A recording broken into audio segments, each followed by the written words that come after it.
জমি মামলায় গ্রেফতার হওয়া নকশালবাড়ির পঞ্চায়েত সমিতির কর্মাধ্যক্ষ তথা তৃণমূল নেতা আশরাফ আনসারীকে শিলিগুড়ি মহকুমা আদালতে পেশ করা হলো।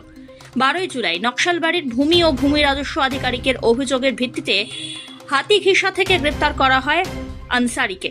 নকশালবাড়ির সেবাদুল্লাহ মৌজায় সরকারি জমি জাল পাট্টা বানিয়ে জমি দখলের অভিযোগ এই নেতার বিরুদ্ধে।